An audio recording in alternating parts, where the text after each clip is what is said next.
Okay, good morning, good evening, everyone, and welcome. I'm Sajin. I'll be your host today.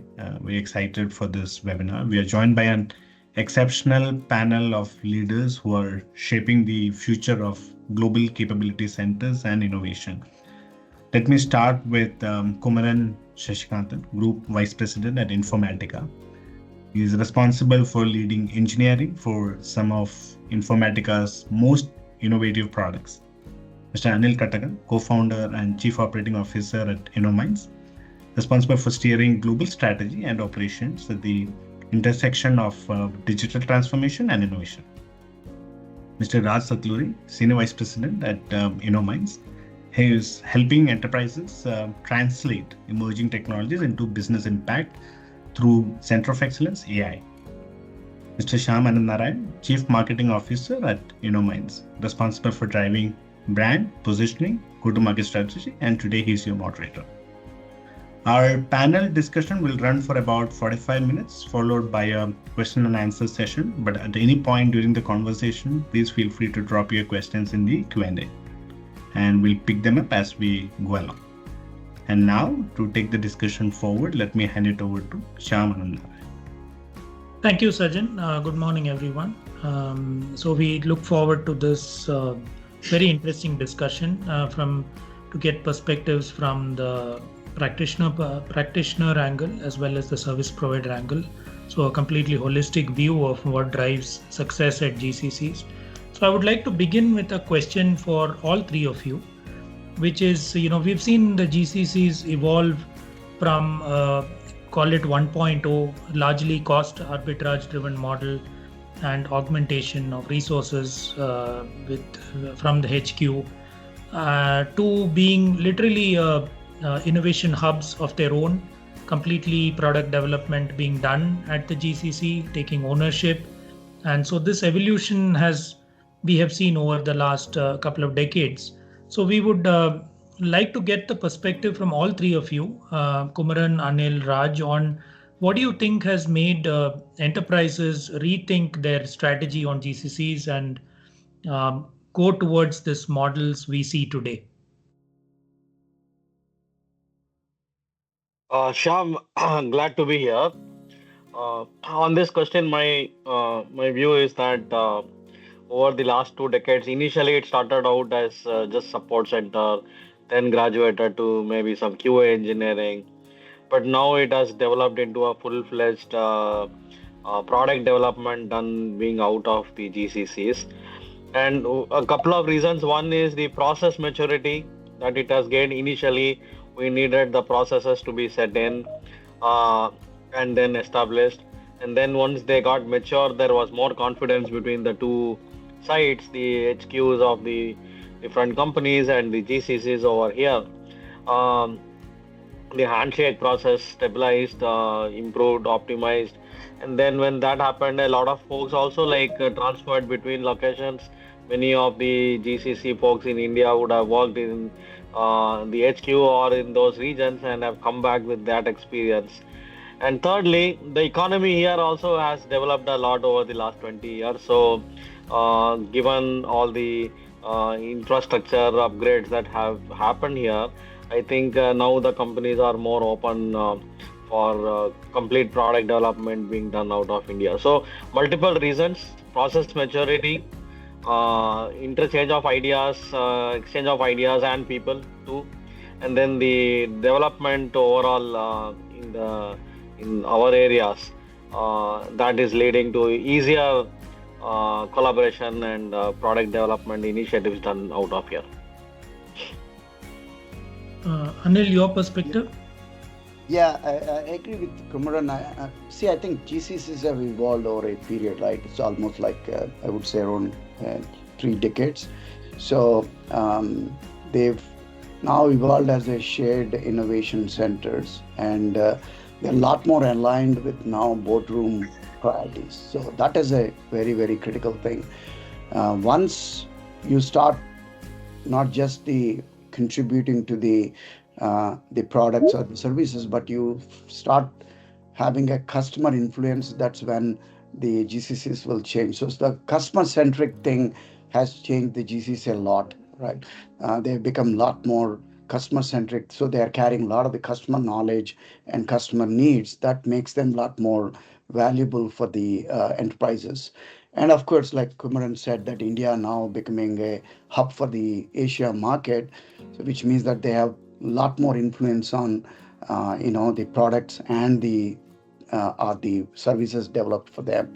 So they aligning with that will make them a lot more valuable because they are influencing the revenues. Thank you, Anil. Raj, would you like to add any further points? Raj, you're on mute. You're on mute. Yeah, so I think Anil and Kumaran covered all the key points, but what I want to say is, see, originally it all started as back office support, right? So mostly doing support and supporting the business and things like that. But the fundamental change is the GCs are directly serving the customers, end customers now. There's a big change that happened, right? And companies have become bigger, like companies like Informatica, Microsoft, they're all global, they're very big. And they don't have the wherewithal to provide support from so many regions, so many countries. So suddenly companies that have diverse base in different locations, the talent pool, and the tools and ecosystem with all the advancing technologies and all, now it is very easy to work from anywhere. Maybe COVID changed everything, right? It doesn't matter where people work from. Even in US, if you see, most of the people are working from home, so it doesn't matter where people are working from. So this combination of all these things together is helping companies, and they no more think outsourcing is a thing. Outsourcing is required now. Everybody has more awareness now, right? It is not thought through as a nice to have, but more like must to have. That's what I think. Okay. Thank you, all three of you. Kumaran, the next question is specifically about your journey. So how has been your journey at Informatica in this over the last couple of decades? Could you shed some light on that and how the GCC has evolved specifically from your experience? Yeah, so Informatica journey is similar to the other GCCs in some sense. We also started as with a small team which was doing support, then graduated to QA engineering, then moved on to product development. But now we have almost all the functions that you need in a product company, name it product marketing, product management, pre-sales, professional services, legal, finance, HR, not just for the India, but for the region, even facilities for the entire region, not just India, like other locations nearby. So all of these functions are now available in the India centers. Many of the products we have the main teams here and secondary teams in other geos. So a lot of cross collaboration across geos. So it is more like any other innovation center. It's not like a subsidiary center anymore. It is one of the prime centers for the company. No, that's a amazing journey, Kumaran. So just adding on, so what are the best practices you saw being adopted at Informatica, which drove this journey from really to the stage where it is completely self-sufficient today, as you said? Yeah, I think the most important thing is company alignment across locations in terms of the culture. So we have like common culture across locations. Just to give you an example, we have exactly the same office setup in all our offices globally. It might sound like trivial, but it is an important aspect to make people feel that they are part of the same company, wherever they are working from. So from that to exchange of information from the top to bottom, regular quarterly all hands, monthly all hands, regular interaction, visits between the locations of senior executives, a lot of common activities like, for example, hackathons or any other team events. So all of this has helped keep all the locations together, and the GCCs are not seen as some kind of far away shop that is serving the needs of the head office or other locations, but as a partner in the innovation journey now.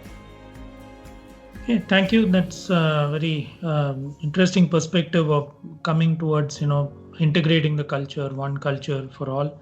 On the customer side, where as you spoke about the fact that complete product development is done. So how is the and Anil would like your perspective also, since you spoke about the being close to the customers. How is the needs? How is the GCC had to evolve and continue to evolve to adapting customer needs, right? Because the customer needs have also changed from at one point there was no real direct interaction with customers. It was a back end, so to speak, to today being literally a front end for that region. And how do you see that has changed? What are the new skills which GCCs have had to acquire, continue to develop on the customer side? Okay, so I mean, because we are like a global company with global customers, customers from all continents, we do serve them directly from the India center as well. Like we have customer success team, professional services team, pre-sales teams working out of the India center, product management. So given that the spread of the customer is like global, we are able to like directly work with them through the India centers. It's not always going via the head office. Like many customers, we are directly serving from the local offices. We are getting that opportunity because our customers are also global. Right. Yeah, so I agree with Kumaran, Shyam. See, once the customer comes into the picture, and then the way the organizations will shape up will change a lot, right?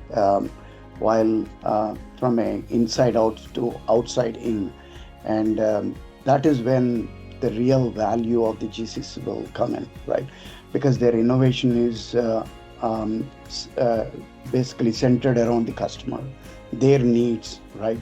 Whether it is economizing a product or a solution, or basically building something more, doing a frugal innovation for the customer, it completely changes. So they become front-ending forces from a back-ending forces, which means they're front-ending the customers and they're influencing the customer decisions. That's where they become more valuable for the enterprises, and they influence everything, including the board decisions as well as the revenues as well. And now the opportunity is huge for Indian GCCs, because India itself is now as becoming a global market, and it has become a test bed for the global companies to basically go into the South Asian or Asian market. So which means that they're changing a lot of things today, and like Kumaran said, a lot of customer support happens globally from India, right? And they've basically made it as a kind of a factory method now. Thank you, Kumaran and Anil. Switching track to the service provider perspective, we'd like to hear from Anil and Raj. So from a service provider journey point of view also, there has been evolution from being a cost center to really innovation partner with GCCs. How do you see that journey? I mean, why do you think that journey has happened in terms of the evolution? What has driven that from your perspective, Anil, Raj? See, I think if you see the evolving of the GCCs is not in isolation. It happens, right? It happens naturally with the partners, what they have with practitioners, right? Like us. And we always try to align with them. And that's what has happened, right? Initially, they were looking for more complementary skills or a scale, right? Which they don't want to basically build it. But now it's kind of an evolved, because they are becoming global leaders. They're influencing the global decisions. So we as a service providers always align with them in terms of the innovation. So we're building a lot of accelerators or the innovations, and building frameworks on how we need to basically structurally work with the GCCs. So the GCC leaders being so matured now, and they're aspiring to become a global leaders. they know that they need practitioners' help to basically become successful. So they are identifying the practitioners who can really help them in their innovation, help them in their customer support, and very eager to basically understand from the practitioners on what are the best practices they are basically doing for other companies, right? Because competition knowledge is very critical for anybody, including the GCCs, and that is what the practitioners today bringing in. So their life is changing even for practitioners. They're a lot more structured.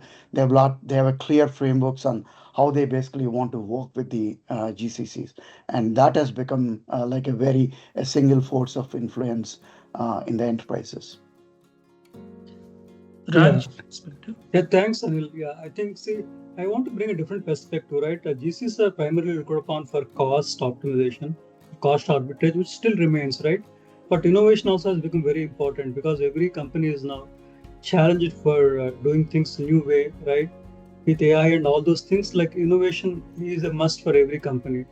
So for companies which are traditionally lost into the day-to-day activities, day-to-day delivery, you need partners who can bring that shift or change, right? So India has become a good experimental center, right? Like Anil and Kumaran said. So they can help you build the technology. They can basically try the technology in the local areas. So it is a very important factor, and AI is definitely becoming an important role in GCC. It is going to drive optimization, cost optimization, efficiencies, and it is also going to bring innovation in the way of delivering services in a new way, right? Using bots or using agents. We hear a lot about all those things. One more fundamental change I see is GCC as a service, right? So I always used to think GCC means the company setting up their own office in India. They have their own building, own people. They send some of their people to India, and they work as an extension of their parent company, right? But now GCC as a service has become more like a cloud model now, right? Many companies don't want to spend on the capex, right? So they rather say, okay, they don't want to own the people or infra, right? They want the GCC to have it. So they're looking for partners or service providers who already have the setup. They can easily set up an office for them, all the infra, everything, all the people, everything that is required. And as if you are subscribing to the GCC services. So this is one fundamental change.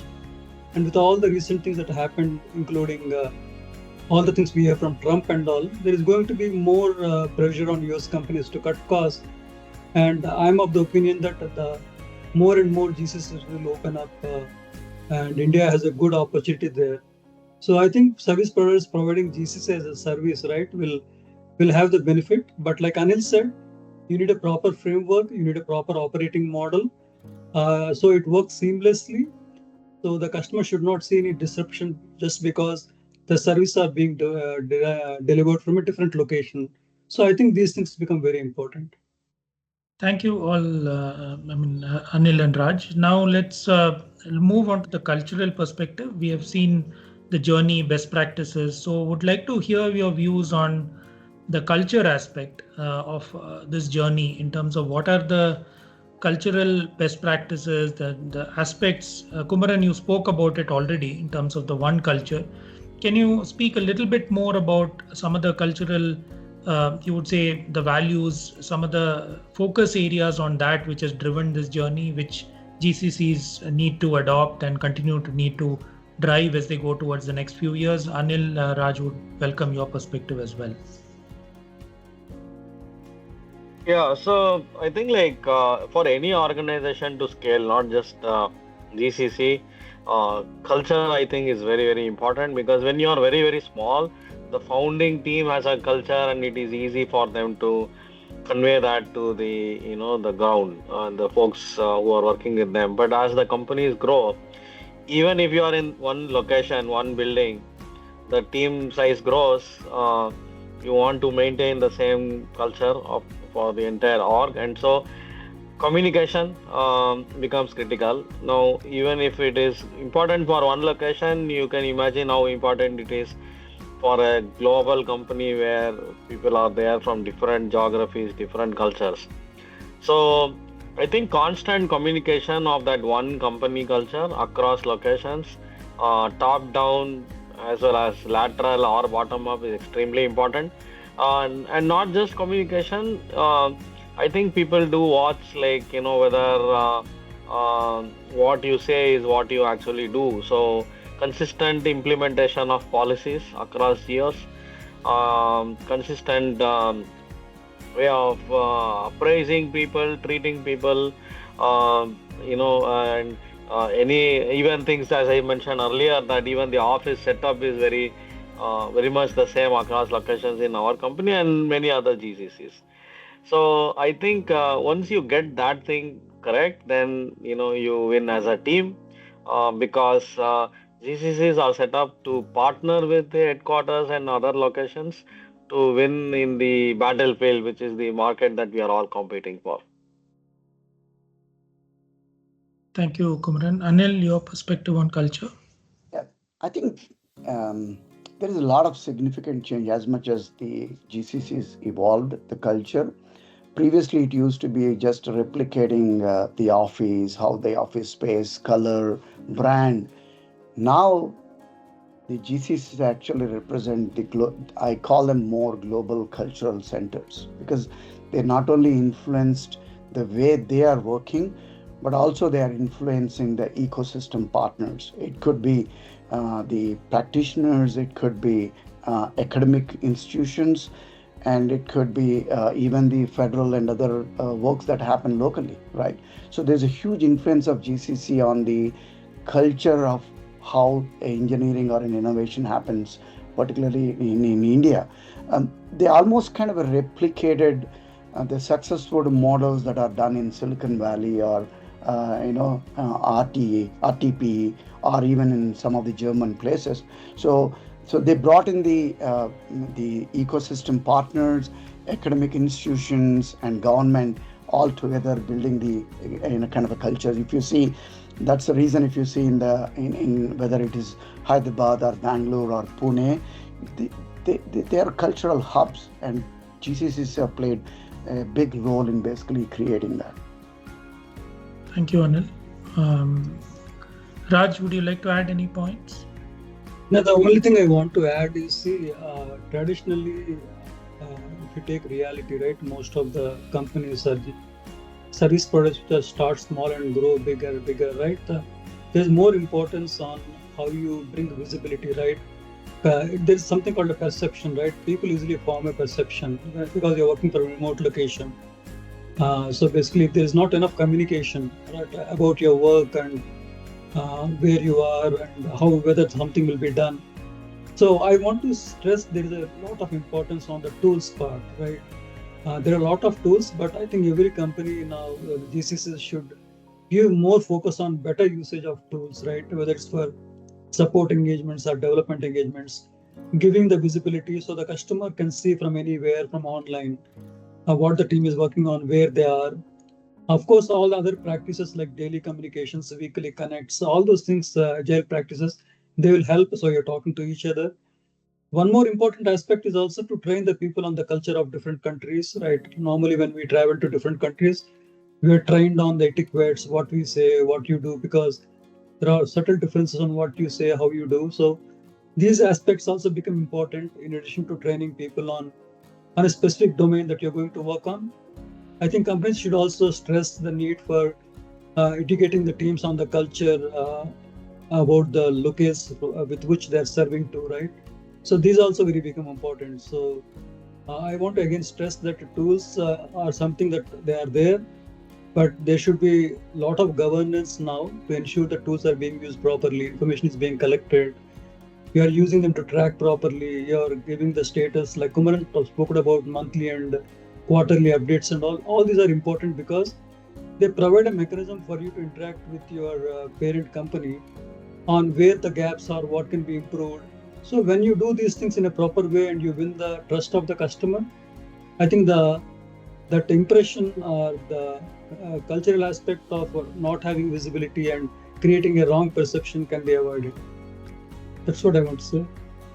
Thank you. Thanks, Raj. Our next question. So Raj, I would request you to take the lead on this. As you talk, you led the way here with talking about tools, but a little broader in terms of how do you see, what are the technology levers you see for the next wave of growth for GCCs? What is going to what are the technology investments GCCs need to absolutely make to ensure their drive the next wave of growth as we go the next two to 3 years landscape? Sure. See, now there's a buzzword called GenAI, right? Everybody hears about ChatGPT. Now, GenAI is becoming a mainstay in delivery and process automation. So, what we are doing right now is we are trying to see all the services that we offer to our customers, whether it's product engineering, or tech modernization, or testing. We are trying to infuse AI into them, right? The purpose is not to eliminate the workforce, but to make them more productive. There are a lot of activities in your software development or modernization. They are very manual intensive, like creating test scripts, creating test automation, right? Creating specs out of old code, right? And refactoring your code manually takes a lot of time. So we are trying to take AI as agents, right, to help the developer or the product owner, right, to do certain tasks based on the training we provide to the ML models, right, GenAI models. So the change I see is we are using AI to do some of the work for us, the repetitive work, and also one more thing, remember, most of us in GCCs have to deal with the legacy systems. And it's a big challenge for us because we don't have the people who are trained in those old technologies as COBOL or VB.NET or C++. That force is very less now. You don't have enough developers in the market for them. So when you have these kind of things, GenAI is trained on all those old technologies, and now you can use it to understand the code, right, to create documentation from the code. So these are being used effectively by GCCs now, right? They can be used to get ready to even work on the older technologies with less number of trained people, right, or knowledge workers with you. That's one thing I see. The second important thing I see is there are two aspects for AI, right? We say AI in engineering, right? We are doing everything. All we do is engineering services, software engineering, but we are using AI in it to jumpstart or accelerate and bring innovation and do things faster. At the same time, there is also AI for business, right? I think that's where GCs will have to spend more focus, because if we are shifting from back office to front office, we have to make a change for the business also. So it is important for all GCs to understand the business operations wherever they are involved. They should create co-innovation centers. They should partner together and work on use cases and things that can make a difference for the business as well.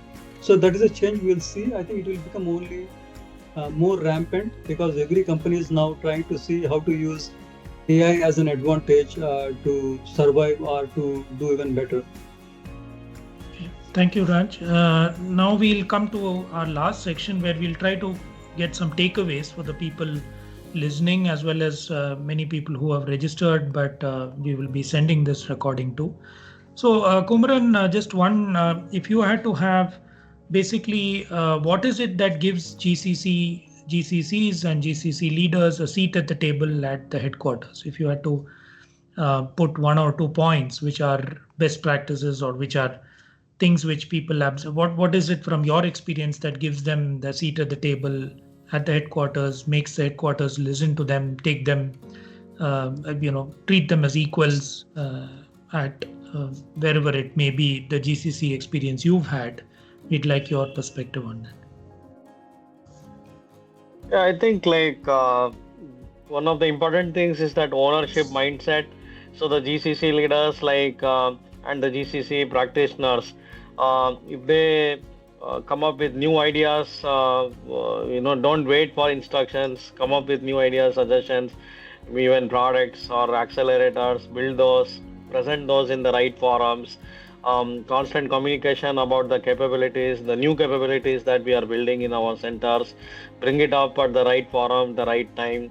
So when you do all of these things, naturally the head office or the HQs will take notice of it, and if your ideas and effort that you are putting in get rewards, then naturally you will get a seat in the table. So I think working hard without inhibitions and taking initiative, ownership, and most importantly communicating what you are doing. Those are the things that I would do. Thank you, Kumaran. We will come to our last question as for all three of you. Again, a concluding question. So if, GCC leaders in the call, aspiring GCC leaders who are listening right now or who will listen to the recording, what is your one message for GCC leaders, emerging GCC leaders, aspiring GCC leaders? Kumaran, Anil, Raj, would like all your perspectives on what's that one message you would like to give. I think the one message I'd give is build the right team, right leadership, right team, right process from the beginning, and ensure that the culture of the GCC center is in alignment with the global culture. That is very important. And then communicate more. Okay, thank you. Anil? I'll give a little bit of a long answer with my experience working with the global leaders who basically thought about why or when they will set up their GCCs, right? I had one customer when he came to me, he had a Sequoia funded company and they have a long-term view, and he didn't set up the GCC, and then he came to us and I asked him why you didn't set up the GCC, like what your investors must have told you. He said, I don't have a right leader to basically start a GCC, right? And I want to do a right leader and a right critical mass of people which basically do it, because starting an organization in India is a different thing, because you're setting up a culture center, it has to belong. And next time when I met him, when he started a company, he started a GCC, and then I didn't ask that question again, because I understood the leader, what he brought in, right? And they trained them, and he made a clear transition of those particular person to India.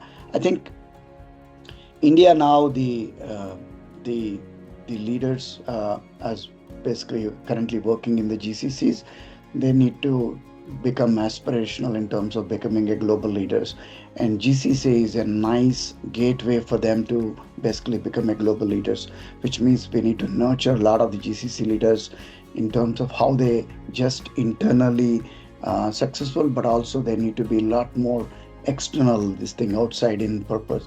They should know more about their customers, their ecosystem partners. They should build a right kind of a framework for working with the practitioners. They should have an industry connection and the, of course, academic connection kind of thing. Probably should be a well-rounded person, not just internally focused on just executing the projects, right? And you need to be a growth parameter for the company, and which means that you need to have that collaboration, this thing, and then build the next level leaders as well. Thank you, Anil. Raj, you would like to add? Yeah. See, what I see for a GCC, leadership and team are very important, right? For a good thing is we have to identify leaders who have worked in multiple cultures, multiple countries, for multiple customers, because they bring the broad perspective. One of the important things is to empathize with the customer, right? What they need, what is priority for them, understanding the strategic direction, right? Where they're going, how we are aligned to them, where we can help. I think that becomes a very important factor. The other thing I want to say as a service provider setting up a GCC, you have to have a culture of bringing all the best practices, the things that are working well in different deliveries. We seldom not do that well. I want to acknowledge that, because you have to reach out to deliveries. They're lost into day-to-day activities, but I think you should proactively work with them, bring those things out. So you can build solutions, you can build new things and all, but you also have to take to delivery. And without you knowing, a lot of innovative things are happening for different verticals, different customers, and you're talking to the customers and you're hearing what they're doing. I think bringing all that together to your current GCC, your parent company is very, very important. So I'll give a lot of importance to that. There are a lot of things happening good in many customers, but how to bring all of them? That's why I believe the concept of a COE or a solution team is very important, because it should be somebody's mandate to make sure that you know what things are working well, what is not working well, how to bring things together. Anil spoke about GCC as a framework. What is GCC as a framework? It is nothing but an operating model, right? what operating model will work most efficiently? So we have to figure out in different accounts what things are working out, and if you bring all those practice into your own GCC, your operating model will become the best. I think bringing the people and also the good practices from different accounts is very vital. I think that will, when you bring things that are working for other competition, other customers, other verticals, customers love them. We all have done those kind of things, presenting all the things we do when they visit us. So I think it's very important to bring those things, and that will keep you in good light. That's what I feel. Thank you. Thanks to all three of you. I think firstly, I want to thank Kumaran, Anil, Raj. I mean, what you have said over the last 40 minutes literally is a GCC handbook, right from the journey, the best practices, processes, culture, tools, technology levers, and moving forward, what gives a seat in the table, and then finally, what's the one message which people can take away. So we definitely would have this recording available to people who have registered for this session. And with this, once again, thanking three of you and handing it back to Sajjan. We have about 20 minutes for the Q&A section. Over to you, Sajjan. Thank you, Shyam. And many thanks to all our panelists for this engaging and insightful session. This is perfect moment for us to dive a little deeper. So we'll open it up for Q&A. Like I mentioned earlier, please post your questions in the Q&A. And we'll start with the first question from Zakid. As GCCs move from execution centers to innovation hub, how are you addressing the challenge of retaining top talent who kind of often get pulled into startups or global roles? Kumaran, do you want to take that? And then I'll come to Anil maybe.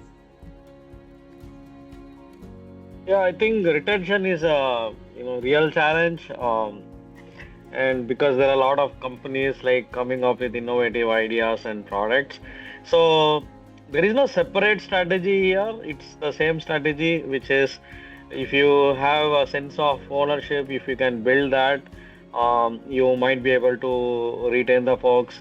With the sense of ownership, it also has to be like skin in the game for them. So there is some, long-term incentives in place for the individual, so that if the company is successful, they are also successful.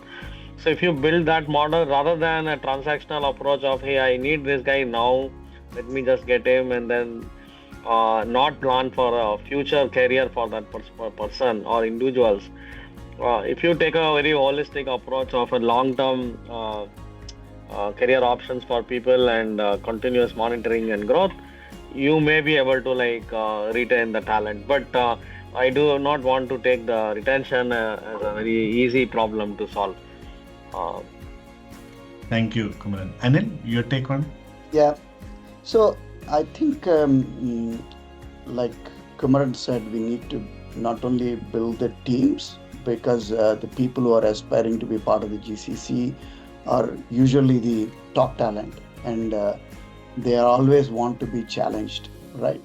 So I think there should be a proper mentoring happening to them than basically allocating them work which probably that will not keep them excited. That's when they will start moving to more startups where there is a lot more challenging career. So I've been at least observing in a lot of the GCCs, one is an opportunity to do a customer support, professional services kind of a thing, but we cannot use the same kind of a talent to do that. People who wanted to innovate, they are a different beast of people. So making sure that aligning with the aspirations of the people, it basically will help a lot in terms of reducing the attrition.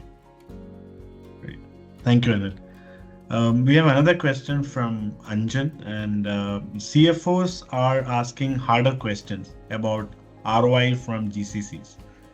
How do you make the case for innovation investments when the original charter was cost saving? Raj, do you want to start with that, and then maybe we'll go to Kumaran or Anil? Yeah.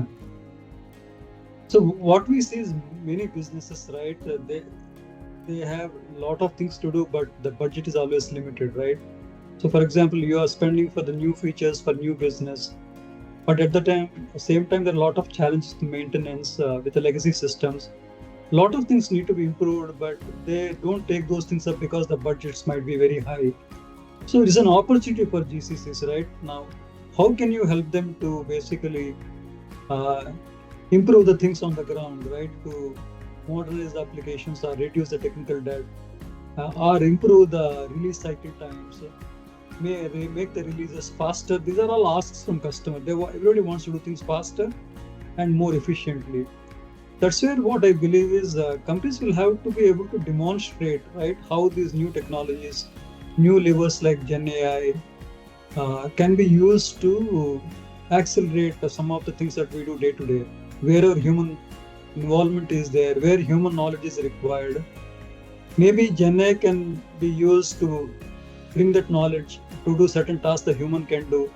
Those are things that we see that are happening.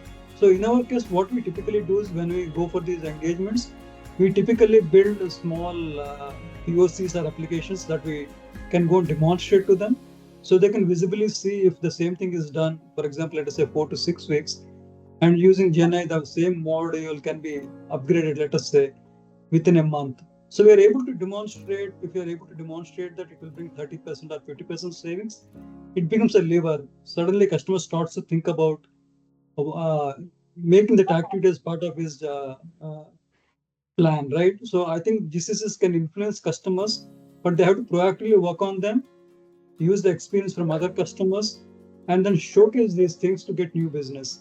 So it is imperative that all GCCs will have to use technologies to bring automation.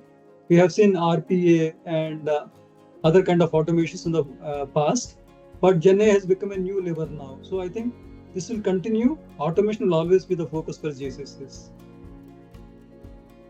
Anil, Mr. Kumaran, you want to comment on that?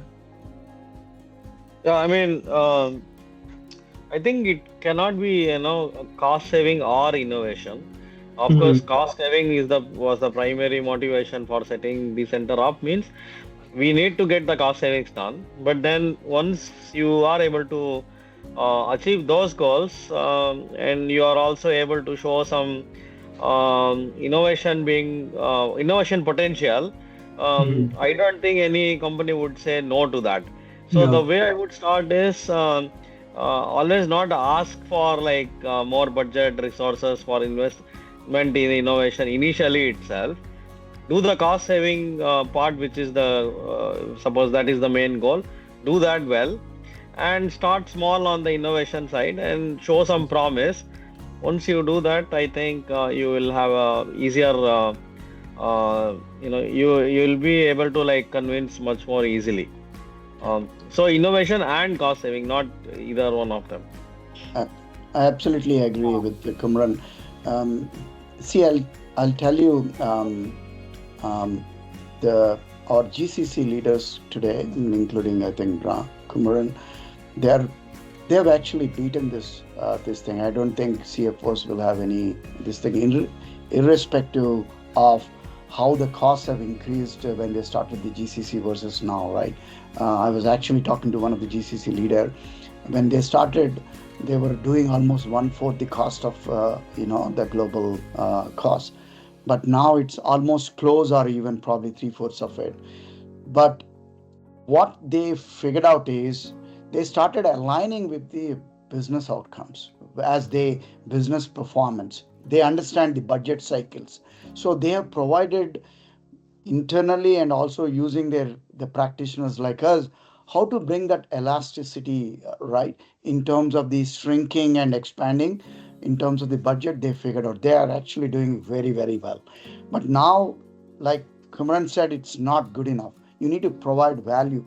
This value providing of the value is not just like what Raj said, using a lot of automation tools, doing it more efficiently, that innovation, but also they are actually started contributing to the patents, and that's what they need to do, which means they need to basically create some future technologies, and they need to basically make sure that cutting edge of that, the global companies or enterprises are basically kind of maintained.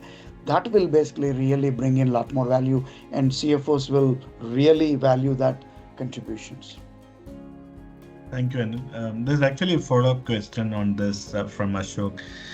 He's asking, global enterprises often struggle to balance speed of innovation with governance and compliance, whether it's privacy or GDPR or SOX or whatever compliance that we have. How do GCCs manage that trade-off without slowing down value delivery? I don't see that as a trade-off. Governance and compliance is like given default. You have to do that to be in the industry. And on top of that, whatever you can do to speed up innovation will differentiate you from your competitors. So I think I wouldn't balance it. Governance compliance must do. Post that, how much I can increase the speed of innovation, I'll focus on that. Thank you. Anil, Raj, anybody? Yeah. So, see, like Kumaran said, the compliance is uncompromisable. So you cannot compromise on that. There's no question of that. Now, what remains is with the new things happening on the AI and other tools and all that, where the data is at risk, or basically some of these things,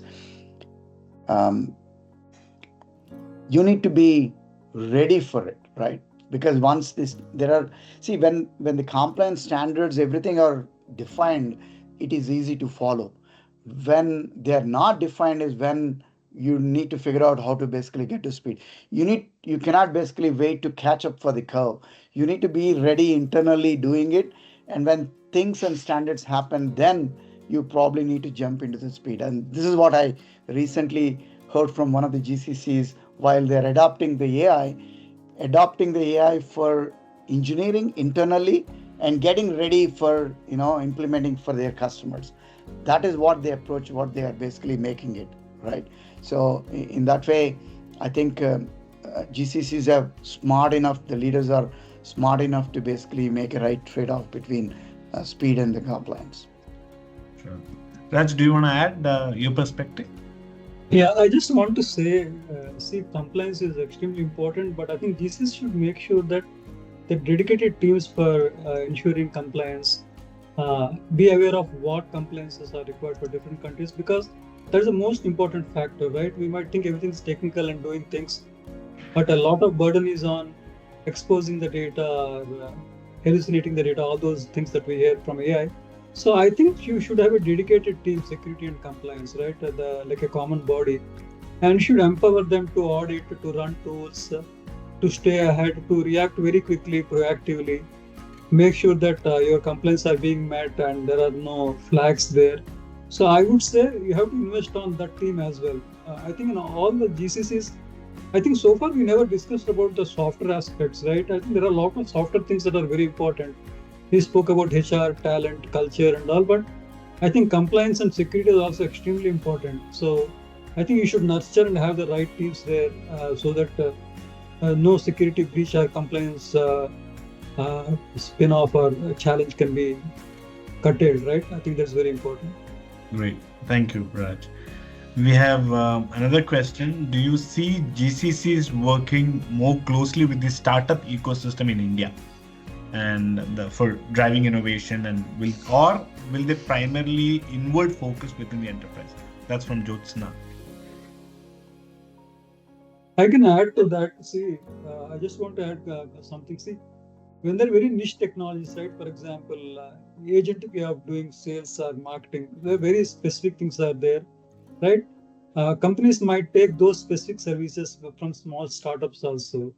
So the main reason bigger companies, enterprises come to service providers is because they want that focus, right? To where they're lost in the business kind of things, right? They want somebody to focus to bring innovation, right? To bring efficiencies, things like that. But there are certain things some startups might have a leeway there, right? They have specific people, they have way ahead, they're able to bring the technology up, right? Doing agentic way of doing things. So if those kind of opportunities are there, I'm sure GCC as a service, that's what I meant. AML or GenAI as service, companies can go to even a startup and take those kind of services. I have seen one change in many enterprises now. Some of the customers we are talking to, see, while everybody is working on the core development, core transformation, they want service providers like us to bring support services, like just we used to provide consulting services. People are asking for GenAI services. So they want a team of people to come and help their team. So we have to work with them together and bring all the tools or whatever to bring the efficiency into the day-to-day processes. So that way, I see even startups bringing those kind of things into the business or into the engineering processes. What I want to say here is that it is again about the evolution of the GCC center. Any new GCC center will obviously first focus inward, but once they are established, they are doing well, they will pan out and look at the ecosystem around them. More so for one reason, which is that the India economy is also developing very fast, and a lot of companies are able to sell their own products within the India region and the nearby region. And when that happens, obviously, you will look for other opportunities to partner with other local startups or startup ecosystems, even universities to drive innovation for this region. So I have a little bit of a different take because I've seen some of the GCCs. They see some value in doing certain things outside their enterprise for agility purpose or because of high technology innovation speed perspectives. That's when actually they do help incubating the startups, right? With the intention to use their technologies or for acquisitions. This used to happen a lot in the Bay Area. Now it's basically started happening even in India in some areas. So, but for that, the startups need to be highly specialized and there should be a top of the talent and basically working on some of the very cutting edge areas kind of things. And it should be complementing to what the enterprises bring in. But that's actually a still explored opportunity in India for sure. Great, thank you. We'll take one more question before we let you go. We'll take one more last question. This is about AI and automation pressure. So with AI and automation redefining global delivery, do you see GCCs expanding their role or will automation risk reducing their relevance? You want to take that first and then we'll get comments from Raj and Anil. Yeah, I mean, automation does have that risk, but then we need to adapt and go up in the value chain, offer services of higher value, which can give you much better business outcomes. You will have to learn to play with AI and make use of it and start focusing on higher value offerings. I think at least I'm seeing that a lot of GCC leaders are very open-minded in terms of how that AI will change their life. They're very curious in terms of even they ask us as well in terms of how that is helping you to better service your customers. So they're very open to see what is that impact that basically they need to make it. But I think nobody, whether it's a practitioner or enterprise, can now keep aside the AI. But the hype cycle is now kind of coming down to more reality now, and it's really helping them. They're not looking at it anymore as a threat. They're looking at more as a kind of an enabler for them to basically stay ahead in the game as a GCC. Yeah, my thought is anytime new technology, new things come, we hear all the news saying they'll take away the jobs and all. So fundamentally, what we have seen over the years is people have to reskill themselves, do different things. So what AI might do is AI might be able to do things faster. So if with your budget, you can do a certain amount of projects now. Now you might have budget to do more things. So there will be new things that companies can do. So the way we should look at is not that we lose some of our resources to automation. Rather than that, by doing that, we free some of our resources to do additional things, more valuable things.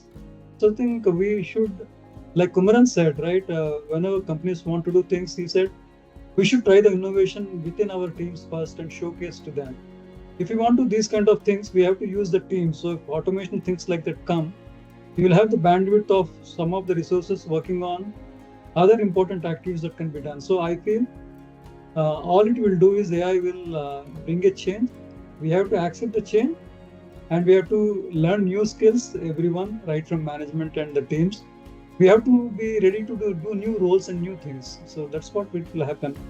I don't think it will remove people or reduce the cost or send the people off, right? That's the worry about everyone. I see that a lot because when we go to delivery, the AI accelerators and all, see, even for estimates, the teams don't come very clearly to say whether they can save the cost. But we have to prove to them to say by bringing AI, something can be done faster. We have to demonstrate to them. So once they believe in it, becomes easy, but that is a thing that will happen. Thank you very much. We have a few more questions, but we'll try to answer those questions in an email, and we'll send it to all registrants and participants along with the recording in the next few days. So keep an eye out for the recording, and look forward to hearing your feedback and suggestions. Thank you once again, everyone. It was really an interesting conversation, and I hope it added value for everyone. Thank you, and look forward to seeing you on this side. Thank you, Sajan. Thank you, Kumaran. Thank you all. Thank you. Bye. Thank you.